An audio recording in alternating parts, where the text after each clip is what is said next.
Hello friends and welcome to a brand new episode of Rudra's travelogue. আমি এই মুহূর্তে আছি লেবংয়ে এবং লেবংয়ের সুমা আভাস হোমস্টেতে আমি কালকের রাত কাটিয়েছি। আমি লেবং থেকে চেক আউট করে বেরিয়ে যাব এবং আমাদের পরবর্তী গন্তব্য ঋষিহাট। আমাদের গাড়ি এসে গেছে, তো চলুন আমরা ঋষিহাটের উদ্দেশ্যে রওনা দিই এবং যেতে যেতে অনেক কথা হবে।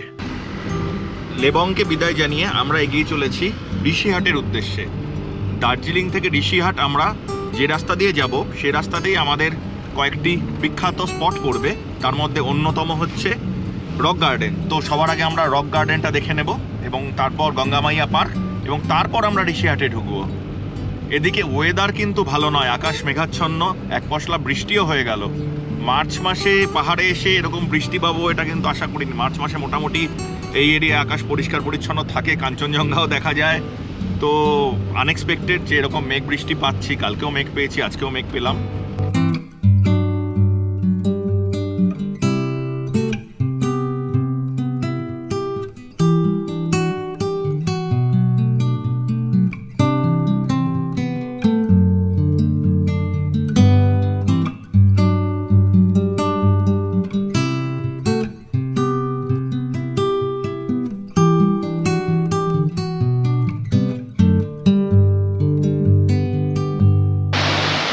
আমরা এসে পৌঁছেছি রক গার্ডেনে, তবে টিপটিপ করে বৃষ্টি পড়ছে, জানি না কতটা কি দেখতে পারবো। রক গার্ডেনের প্রবেশ মূল্য জনপ্রতি 20 টাকা করে। আমরা রক গার্ডেনে ঢুকবো, তবে তার আগে বাইরে থেকে একবার ভিউটা আপনাদের দেখিয়ে দিই। খুব সুন্দর। সামনে টিকিট কাউন্টার, বোন টিকিট নিয়ে নিয়েছে। চলো তাহলে ভিতরে ঢোকা যাক।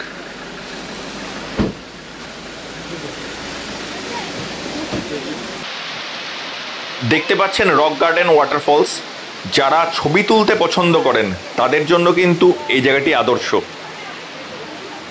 এখন শীতের পরপর বলে জলের ধারা কিন্তু খুব একটা বেশি নয়, তবে বর্ষাকাল বা তারপরে আসলে প্রচুর পরিমাণে জল পাবেন এখানে। গার্ডেনের মধ্যে একটি রোডোডেনড্রন গাছে প্রচুর রোডোডেনড্রন হয়ে আছে, সেটা দেখে দাঁড়িয়ে গেলাম এক মুহূর্ত। আবার আমরা এগিয়ে যাব। রক গার্ডেন আমরা আগেও এসেছি, তবে জায়গাটা আসতে ভালো লাগে। জায়গাটা সুন্দর করে সাজানো গোছানো হয়েছে। একটা ওয়াটারফলসকে কেন্দ্র করে একটা খুব সুন্দর পার্ক বানানো হয়েছে। তো এখানটা আসলে এনজয় করি। আর এখন তো দার্জিলিংয়ের সাইট সিইংয়ে rock garden must visit place হয়ে গেছে, কি বলো? হ্যাঁ একদম। একটা ফলস রয়েছে, সেই ফলসকে কেন্দ্র করে একটা আলাদাই সাইট সিন জায়গা হয়ে গেছে। তা যাই একটু উপরে যাই। এদিকে টিপটিপ করে বৃষ্টি পড়ছে, কতটা যেতে পারবো জানি না, বৃষ্টি বাড়লে নেমে আসতে হবে। খুব সুন্দরভাবে ধাপে ধাপে এই পার্কটি বানানো হয়েছে এবং প্রত্যেকটি ধাপে সুন্দর সিটিং অ্যারেঞ্জমেন্ট আছে। আমরা পরবর্তী ধাপে উঠে এসেছি। 90-এর দশকে এই পার্কটি বানানো হয়েছিল। যবে থেকে এই পার্ক সাধারণ পর্যটকদের জন্য খুলে দেওয়া হয়, তবে থেকে কিন্তু এর জনপ্রিয়তা দিন দিন বেড়েই চলেছে। দেখতে পাচ্ছেন rock garden ওয়াটারফলসটি।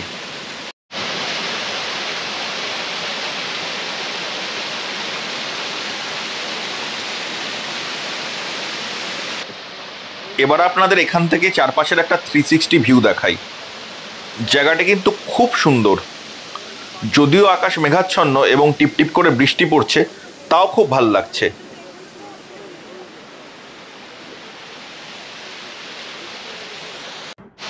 Rock garden Darjeeling শহর থেকে 10 কিলোমিটার দূরে অবস্থিত। তা সত্ত্বেও দার্জিলিং সাইট সিইংয়ের এক অবিচ্ছেদ্য অঙ্গ হয়ে উঠেছে। খুব সুন্দর প্ল্যান্ড ওয়েতে এই পার্কটি বানানো। একটি ওয়াটারফলকে কেন্দ্র করে এত সুন্দর একটি পার্ক বানানো হয়েছে, তা কিন্তু প্রশংসাযোগ্য। ইভেন এই রাস্তাগুলো দেখুন, সেফটির কথা মাথায় রেখে খুব সুন্দর রেলিং দেওয়া হয়েছে। কথা বলতে বলতে আমরা পরবর্তী ধাপে চলে এসেছি। এখান থেকে নিচের ভিউটা একবার আপনাদের দেখাই, বেশ ভালো লাগছে। বেশ জোরে বৃষ্টি হওয়া শুরু হয়েছে, তাই রক গার্ডেনে আর বেশিক্ষণ থাকবো না। আবহাওয়া এখানে বেশ ঠান্ডা, তার সাথে বৃষ্টি হওয়া শুরু হয়েছে। আমাদের সাথে বাচ্চারাও আছে, সেই জন্য এখানে আর বেশিক্ষণ থাকবো না, বেরিয়ে যাব। আমাদের পরবর্তী গন্তব্যের উদ্দেশ্যে আমরা এগিয়ে যাব। বৃষ্টির জন্য আমরা রক গার্ডেনটা ঠিকমতো এক্সপ্লোর করতে পারলাম না, যদিও আগে আমাদের রক গার্ডেন ঘোরা, তাই খুব একটা আফসোস নেই। এবার আমরা এগিয়ে চলেছি আমাদের পরবর্তী গন্তব্য গঙ্গামাইয়া পার্কের উদ্দেশ্যে। তো রক গার্ডেন থেকে গঙ্গামাইয়া পার্ক একদম কাছে, গিয়ে পৌঁছে দেখি যদি বৃষ্টি না থাকে তাহলে গঙ্গামাইয়া পার্ক ঘুরে দেখব। আমরা এসে পৌঁছেছি গঙ্গামাইয়া পার্কে। এই মুহূর্তে বৃষ্টি হচ্ছে না, যদিও আকাশ মেঘাচ্ছন্ন। এই গঙ্গামাইয়া পার্কের এন্ট্রি ফি 20 টাকা করে, বাচ্চাদের জন্য টিকিট লাগলো না। এই পার্কটিকে আমরা গঙ্গামাইয়া পার্ক নামে চিনলেও এর আসল নাম কিন্তু গঙ্গামায়া পার্ক, যেটি অপভ্রংশ হয়ে এখন গঙ্গামাইয়া পার্ক হয়ে গেছে। পার্কের মধ্যে দিয়ে একটি জলধারা বয়ে গেছে এবং এই জলধারাটির এপার ওপার করার জন্য বেশ কয়েকটি লোহার ব্রিজ আছে। এরকম একটি ব্রিজের উপর আমি দাঁড়িয়ে আপনাদের পার্কটি দেখাচ্ছি। গঙ্গামাইয়া পার্কে এই মুহূর্তে আমরা ছাড়া কিন্তু আর কোনো ট্যুরিস্ট নেই। জায়গাটির মধ্যে কিন্তু একটি আকর্ষণীয় সাইট সিইং স্পট হয়ে ওঠার সমস্ত রসদ মজুদ আছে, চাই শুধু ঠিকমতো মেনটেন্যান্স আর একটু প্রচার।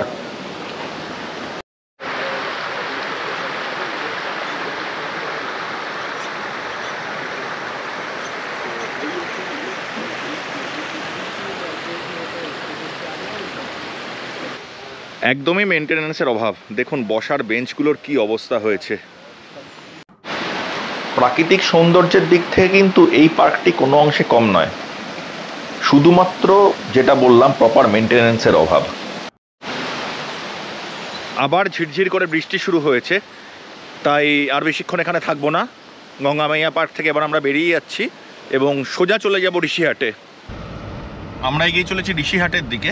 আমাদের পরবর্তী গন্তব্য ঋষিহাট টি এস্টেট। তবে বৃষ্টি আজকে আমাদের প্রচুর বাধা সৃষ্টি করছে। যেখানেই যাচ্ছি বৃষ্টি, ঠিকমতো কোনো জায়গায় এক্সপ্লোর করতে পারছি না। এক পশলা ঝমঝম করে বৃষ্টি হয়ে গেল, এখন বৃষ্টির একটু ধরেছে, তাও মোটামুটি টিপটিপ করে পড়েই যাচ্ছে। দার্জিলিংয়ের খুব কাছে অবস্থিত একটি অফবিট ডেস্টিনেশন ঋষিহাট। এই ঋষিহাটের আগের নাম ছিল কন্নন, যার অর্থ পবিত্র স্থান। পরবর্তীকালে নাম চেঞ্জ করে ঋষিহাট করা হয়। ঋষিহাট নামকরণের পিছনে একটা গল্প আছে। একসময় এখানে প্রচুর বৌদ্ধিস্ট ঋষিমুনি মেডিটেশন করতেন, সেই কারণে ঋষিদের নাম থেকে এই জায়গাটির নাম ঋষিহাট রাখা হয়েছে। আমরা ঋষিহাট এসে পৌঁছেছি। এখানে ঢোকার মুখেই উই লাভ ঋষিহাট লেখা একটি সুন্দর সেলফি পয়েন্ট আছে।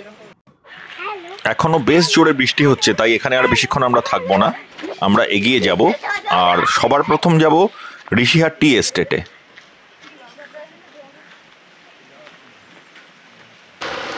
আমরা ঋষিহাট টি ফ্যাক্টরিতে এসে পৌঁছেছি। এই মুহূর্তে ফ্যাক্টরি বন্ধ আছে, তো আমরা বাইরে থেকে ফ্যাক্টরিটা আপনাদের দেখিয়ে দিই। আর প্রচণ্ড বৃষ্টি হচ্ছে, সেজন্য এখানে আর বেশিক্ষণ সময় কাটাবো না। দেখতে পাচ্ছেন ঋষিহাট টি এস্টেট। এখানকার টি ফ্যাক্টরি এই মুহূর্তে বন্ধ। এখানকার স্থানীয় লোকের সাথে আমি কথা বললাম এবং জানতে পারলাম যে এই সময় ফ্যাক্টরি বন্ধ থাকে, কারণ এই সময় কোনো টি প্রসেসিং হয় না। কিছুদিন পর যখন টি প্রসেসিংয়ের সময় হবে তখন আবার এই ফ্যাক্টরি চালু হবে। ঋষিহাট টি ফ্যাক্টরির ঠিক উল্টো দিকে একটি শিব মন্দির আছে, দেখতে পাচ্ছেন সেই শিব মন্দিরটি। তবে এই মুহূর্তে মন্দির বন্ধ। এখানকার স্থানীয় লোকেরা যা বললেন যে সকালবেলা মন্দির খোলা থাকে, এই সময় মন্দির বন্ধ। এই মন্দিরে শিব পার্বতীর মূর্তি আছে, আমি জুম করে দেখানোর চেষ্টা করব আপনাদের। দেখতে পাচ্ছেন মন্দিরের শিব পার্বতীর মূর্তি। ভিতরটা অন্ধকার, খুব একটা স্পষ্ট দেখা যাচ্ছে না। বেশ জোরে বৃষ্টি পড়ছে এখন, তাই আর অন্য কোথাও যাব না, সোজা এবার আমাদের হোমস্টে যাব। আমাদের টি গার্ডেন যাওয়ার প্ল্যান ছিল, তবে যা বৃষ্টি তাতে টি গার্ডেন গিয়ে তেমনভাবে এনজয় করতে পারবো না, আর বাচ্চাগুলোকেও এই বৃষ্টিতে আর বাইরে বের করবো না, তাই সোজা হোমস্টে যাব।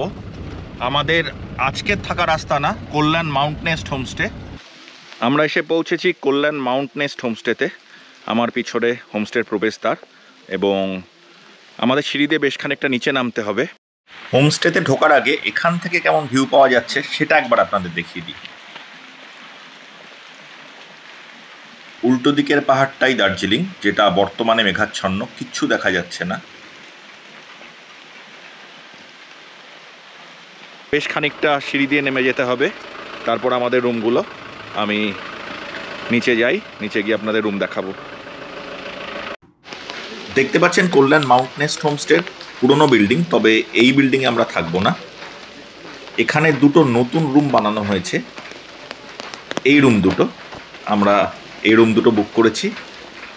চলুন রুমের দিকে এগিয়ে যাওয়া যাক। পরিষ্কার আকাশে কিন্তু এই রুমের সামনের থেকে কাঞ্চনজঙ্ঘা দেখা যায়, সেই আশা নিয়েই আমরা এই রুম দুটো বুক করেছিলাম। তবে যা আবহাওয়া, কাঞ্চনজঙ্ঘা দেখার কোনো সম্ভাবনাই নেই। এই বিল্ডিংটিতে 3টি রুম আছে। উপরের রুমটি এখনো কমপ্লিট হয়নি, কনস্ট্রাকশন চলছে। নিচের ফ্লোরে 2টো রুম আমরা নিয়েছি। এই বাঁ দিকের রুমটায় বুবুনরা আছে আর এই ডান দিকের রুমটায় আমরা আছি। এবার আপনাদের রুমটা দেখাই। রুমের সামনের দিকটা পুরো গ্লাসের। আমরা রুমে প্রবেশ করছি। রুমে 2টো বেড আছে, একটা ডাবল বেড এবং এদিকে আর একটা সিঙ্গেল বেড দেখতে পাচ্ছেন।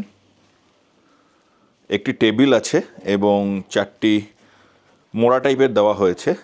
এছাড়াও টুকিটাকি জিনিসপত্র রাখারও একটি টেবিল আছে। এখানে চার্জিং পয়েন্ট আছে, 3টে চার্জিং পয়েন্ট এখানে দেওয়া আছে দেখতে পাচ্ছেন। একটি মিরর আছে, বেশ বড় সাইজের মিরর। এবং আমি এবার আপনাদের ওয়াশরুমটা দেখাই। এটি ওয়াশরুম, বেসিন আছে, কমোড আছে, গিজার আছে। বাথরুমটি ছোট হলেও পরিষ্কার পরিচ্ছন্ন। হোমস্টের এই রুমগুলি কিন্তু একদম নতুন তৈরি করা হয়েছে। আর আরও কিছু রুম আছে নিচে, তবে বৃষ্টির জন্য এখন আমি বাইরে থেকে আপনাদের হোমস্টেটা পুরো দেখাতে পারছি না। বৃষ্টি থামলে অবশ্যই হোমস্টেটা দেখাবো। সামনের ওই বিল্ডিংটা হোমস্টের মেন বিল্ডিং। তো ডাইনিং এরিয়াটাও ওখানে গিয়েই আমাদের লাঞ্চ করতে হবে। চারিদিক মেঘে ঢেকে গেছে, ভিজিবিলিটি 0 এই মুহূর্তে।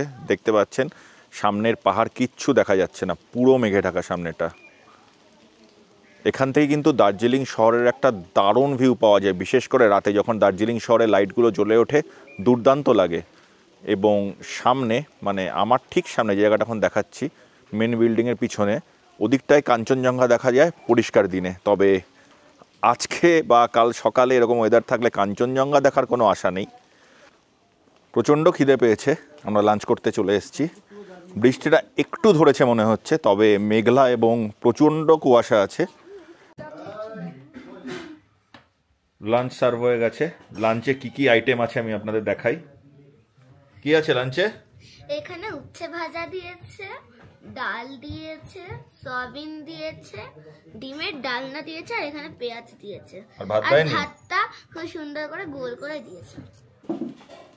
এবার লাঞ্চ শুরু করি, খেয়ে বলবো কেমন হয়েছে। রুশ্মি মনে হয় লাঞ্চ অলরেডি শুরু করে দিয়েছে। হ্যাঁ, আর উচ্ছে ভাজাটা খেলাম, উচ্ছে ভাজাটা দারুণ মুচমুচে হয়েছে। দারুণ মুচমুচে হয়েছে, বাহ। খাও। আমার খাওয়া কমপ্লিট। খিদে পেয়েছিল, বেশ তৃপ্তি করেই খেলাম। আর তেল মশলা কম হওয়ায় খাবারটা বেশ ভালো এনজয় করলাম। আমি খুব একটা স্পাইসি এবং অয়েলি খাবার পছন্দ করি না, তো এরম খাবার খেতে আমার খুব ভালো লাগে।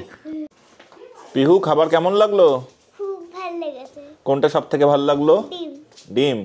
আর তোর? ডাল। ডাল সব থেকে ভালো লেগেছে। আচ্ছা, আমাদের লাঞ্চ হয়ে গেছে। এখান থেকে কিন্তু দার্জিলিংয়ের ভিউ আমরা এখনও পাচ্ছি না, আকাশ মেঘাচ্ছন্ন। তবে বৃষ্টি হচ্ছে না। এই সুযোগে আমি আপনাদের পুরনো বিল্ডিংটা ঘুরিয়ে দেখিয়ে দিই। এটি পুরনো বিল্ডিং। এখানে গেস্টদের থাকার জন্য 5টি রুম আছে। এটি প্রথম রুম, দেখতে পাচ্ছেন। দ্বিতীয় রুমটি, এটি দ্বিতীয় রুমের এন্ট্রান্স। এখান দিয়ে তৃতীয় রুমের এন্ট্রান্স, আমি গিয়ে দেখাচ্ছি। এটি তৃতীয় রুমের এন্ট্রান্স। এখানে ডাইনিং এরিয়া, এটি দেখতে পাচ্ছেন ডাইনিং এরিয়াটি। এটি কিচেন এরিয়া এবং আরও 2টো রুম আছে এখানে। এটি চতুর্থ রুম এবং নিচে ওটি পঞ্চম রুম। আর আমাদের রুমগুলো হচ্ছে নতুন বিল্ডিংয়ে, ওই যে দূরে ওখানে 2টো রুম। আমরা যে দুটোয় আছি সে দুটো তৈরি হয়েছে এবং তার উপরে যে রুমটি আছে ওটি বানানো হচ্ছে, এখনও কমপ্লিট হয়নি। আর একটি ট্রি হাউস বানানো হচ্ছে আরও উপরে, জানি না ক্যামেরায় আসছে কিনা, আমি পরে কাছে গিয়ে দেখাবো। ওখানে আরেকটি ট্রি হাউস বানানো হচ্ছে। এটি আমাদের কটেজ, আর আমাদের কটেজের ঠিক পিছনে একটু উপরে ট্রি হাউসটি বানানো হচ্ছে। দেখতে পাচ্ছেন ট্রি হাউসটি। রুশ্মি কাল থেকে যেখানেই দোলনা পাচ্ছে সেখানেই দোলনায় চড়ে বেড়াচ্ছে। কি রে, তুই আর কত দোলনা চড়বি? তোর মন ভরে না? আরো অনেক দোলনা চড়বো, তাহলে আমার মন ভরবে। আরো অনেক চড়বি? হ্যাঁ। তাহলে তুই দোলনাতে করে বাড়ি যাস, ট্রেনের উপরে ঝুলিয়ে দেবো দোলনা করে। না। পরিচয় করিয়ে দিই, এই 3 দিনে আমাদের যিনি সারথি ছিলেন রেন কুমারজির সাথে। আমরা দার্জিলিংয়ে বা তার আশেপাশে আসলেই ওনার সাথে ঘুরি। উনি খুব যত্ন করে আমাদের ঘোরান। ওনার ফোন নাম্বার আমি ডেসক্রিপশন বক্সে দিয়ে দেবো। তো আপনারা যদি ওনার সাথে ঘুরতে চান ওনাকে ফোন করে নেবেন। ওনার টাটা সুমো গোল্ড গাড়ি আছে। हाँ टाटा सुमो गोल्ड। आप कहाँ कहाँ घुमाते हैं एक बार बता दीजिए। कालिम्पोंग दार्जिलिंग पूरा साइट सीन करता है। কালিম্পং এবং দার্জিলিংয়ের এবং আশেপাশের সমস্ত সাইট সিন এবং বিভিন্ন অফবিট ডেস্টিনেশনে ঘুরতে হলে ওনার সাথে আপনারা যোগাযোগ করতে পারেন। এখন সন্ধ্যে 6টা বাজে। আমরা লাঞ্চ করে উঠেছি, লেপের তলায় ঢুকেছি, বেরোতে পারছি না, এত ঠান্ডা। তবে আড্ডাটা চুটিয়ে হচ্ছে, কি বলো? হ্যাঁ একদম, বাইরে বৃষ্টি পড়ছে ওই জন্য বাইরে আমরা এক্সপ্লোর করতে পারছি না, তো ঘরের মধ্যেই বসে আড্ডা মারছি। ইচ্ছে ছিল বিকেলবেলা একটু গ্রামটা দেখবো, একটু পায়ে হেঁটেই গ্রামটা ঘুরে দেখবো, কিন্তু কন্টিনিউয়াসলি টিপটিপ করে বৃষ্টি পড়ে চলেছে, তাই সেই ইচ্ছে পূরণ হলো না। ধীরে ধীরে সন্ধে নেমে আসছে পাহাড়ের বুকে, আর দূরে দার্জিলিংয়ের আলোগুলো একটি একটি করে জ্বলে উঠছে। আকাশ মেঘাচ্ছন্ন, তাই খুব একটা ভালো ভিজিবিলিটি নেই। মেঘ না থাকলে কিন্তু এখান থেকে দুর্দান্ত ভিউ পাওয়া যাবে। এখন সন্ধ্যে 7:15 বাজে। এনারা একটু লেট করেই চা পকোড়া দিলেন। তো বাবুন, টেস্ট করে বলো কেমন।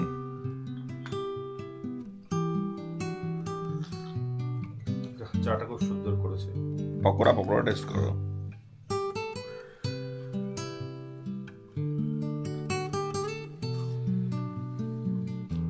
কিসের পকোড়া দিয়েছে এটা? ভেজ পকোড়া, কুরকুরে। ঠান্ডায় চা পকোড়া খেতে কিন্তু দারুণ লাগে, শরীরটা একটু গরমও হয়। আর বাইরে এখনো ঝিরঝির করে বৃষ্টি পড়ছে, তবে মেঘ অনেকটা কেটেছে। আমরা এই মুহূর্তে আমাদের রুমের বাইরে বেরিয়েছি এবং উল্টো দিকের পাহাড়ে মিটমিট করে জোনাকির মতো আলো জ্বলছে, দেখতে দারুণ লাগছে। মেঘ অনেকটাই কেটে গেছে, আর ঋষিহাট থেকে পাহাড়ের রানী দার্জিলিংয়ের আলোকোজ্জ্বল শোভা অপূর্ব লাগছে। এই ভিউটা পাওয়ার জন্যই তো ঋষিহাটে আসা। আমি জুম করে আপনাদের দার্জিলিং দেখাচ্ছি, তবে খালি চোখে যতটা সুন্দর লাগছে ক্যামেরায় কিন্তু অতটা ভালো আসছে না। এখন 10টা বাজে, আমরা ডিনার করতে এসেছি। আমরা ডিনারে রুটি এবং চিকেন দিতে বলেছিলাম এবং সেটাই দেওয়া হয়েছে। যেটা প্লাস পয়েন্ট, গরম গরম খাবার সার্ভ করা হয়েছে। তো রুটি এবং চিকেন সহযোগে আমরা ডিনার সারছি, গরম গরম খাবার, বেশ ভালো লাগছে খেতে। আমাদের ডিনার কমপ্লিট। আমরা রুমের সামনে থেকে দূরে দার্জিলিংয়ে পাহাড়ের যে ভিউটা পাওয়া যায় সেটা উপভোগ করছি। তবে প্রচণ্ড ঠান্ডা এবং অনেক রাত হয়েছে, এবার শুতে যাব। তো চলুন, গুড নাইট, কালকে সকালে আবার কথা হবে। Good morning. এখন সকাল 6:30 বাজে। পাহাড়ে গ্রামের সকালগুলো যেরকম শান্ত নিরিবিলি সুন্দর হয়, তেমনই আরেকটা সুন্দর সকাল। আকাশে মেঘ নেই, তবে চারিদিক কুয়াশার চাদরে ঢাকা। দূরে পাহাড়গুলো আবছা দৃশ্যমান। আমি ক্যামেরা ঘুরিয়ে আপনাদের দেখাবো। আমি এরকম পরিবেশ কিন্তু খুব এনজয় করি। আর সকাল সকাল এত সুন্দর পরিবেশ, বিশেষ করে বৃষ্টি হচ্ছে না, মনটা ভরে গেল। পাহাড়ের এই অফবিট গ্রামগুলোতে আসলে দৈনন্দিন জীবনের কোলাহল থেকে যে সাময়িক মুক্তি পাওয়া যায় না, সেটা কিন্তু আমার কাছে একটা পরম প্রাপ্তি। অপূর্ব লাগছে এখানে এসে, খুব সুন্দর পরিবেশ। কানে ভেসে আসছে বিভিন্ন নাম না জানা পাখির কলতান। সব মিলিয়ে এই পরিবেশটা বেশ উপভোগ করছি। এখন সকাল 8:30 বাজে। আমরা স্নান করে রেডি, ব্রেকফাস্ট করে এখান থেকে বেরিয়ে যাব। কল্যাণ মাউন্ট নেস্ট হোমস্টেতে থাকার অভিজ্ঞতা মোটের উপর ভালোই, তবে এনাদের সার্ভিসটা একটু স্লো, সার্ভিসে একটু ইমপ্রুভমেন্ট প্রয়োজন। তোর কেমন লাগলো রে এখানে? খুব ভালো লেগেছে। ভালো লেগেছে? তো বৃষ্টি পেলি, কাঞ্চনজঙ্ঘার দেখা পেলি না, তাও ভালো লেগেছে? ওর খুব ভালো লেগেছে এখানে। আর আমাদেরও খুব ভালো লেগেছে। এরকম পরিবেশ আমরা খুব পছন্দ করি, শান্ত নিরিবিলি নিঝুম পরিবেশ। যখন থেকে এসছে রুশ্মি আর পিহু কেউ কাউকে ছাড়তে রাজি নয়, দুজনকে আলাদাই করা যাচ্ছে না। দুজনে দেখুন একসাথে এনজয় করছে এবং পুরো ট্রিপ ওরা দারুণ এনজয় করেছে। কিরে, কেমন লাগলো এখানে? খুব ভালো লেগেছে। কাল থেকে তো আর বন্ধুর সাথে দেখা হবে না। সেটা খুব বাজে। হ্যাঁ রে, কাল থেকে তো বন্ধুর সাথে দেখা হবে না, কি করবি? আমার তো কিছু মনে হবে না, কারণ আবার কিছুদিন পরেই দেখা হবে। আবার কিছুদিন পরেই দেখা হবে, একদম ঠিক। পাহাড়ি ছোট্ট মেয়ে সংস্কৃতি, ওর সাথে রুশ্মি এবং পিহুর কিন্তু বেশ বন্ধুত্ব হয়েছে। দেখুন তিনজনে একসাথে খেলা করছে। কেউ কারোর ভাষা জানে না, তবে ভাষা বন্ধুত্বের অন্তরায় হয় না। আমরা ব্রেকফাস্ট করতে চলে এসেছি। ব্রেকফাস্টে আমরা লুচি নেব বলেছিলাম, তার সাথে দেওয়া হয়েছে আলুর সবজি, সিদ্ধ ডিম এবং আচার। পিহু আর রুশ্মি লুচি খাবে না, তাই ওদের জন্য আমরা ম্যাগি বলেছিলাম। আমাদের ব্রেকফাস্ট কমপ্লিট। এবার আমরা কল্যাণ মাউন্টেনেস্ট হোমস্টেকে বিদায় জানিয়ে এবং ঋষিহাটকে বিদায় জানিয়ে বেরিয়ে যাব। আজকে আমাদের ফেরার ট্রেন বন্দে ভারত, তো তাড়াতাড়ি বেরোতে হবে। যাওয়ার আগে আপনাদের জানাই, এই কল্যাণ মাউন্টেনেস্ট হোমস্টেতে থাকার খরচ কেমন। আমরা যেই পিছনের এই রুমগুলো নিয়েছিলাম, এগুলোতে আমাদের পড়েছে পার হেড 1500 করে, including lunch, dinner and breakfast. তবে পুরনো কটেজ যেগুলো, সেগুলো একটু কম পড়বে এর থেকে। মোটের উপর অভিজ্ঞতা এখানে ভালোই। আর আমিও আমার ভিডিওটা আর দীর্ঘায়িত করব না, এবারকার আমাদের ভ্রমণ এখানেই শেষ হলো। আপনাদের যদি আমাদের ভিডিও ভালো লেগে থাকে তবে ভিডিওটি লাইক, শেয়ার এবং আমাদের চ্যানেলটি সাবস্ক্রাইব করে আমাদের পাশে থাকার অনুরোধ রইল। আবার দেখা হবে আরেকটি বেড়াতে যাওয়ার গল্প নিয়ে। ততক্ষণের জন্য গুড বাই। সবাই খুব ভালো থাকবেন।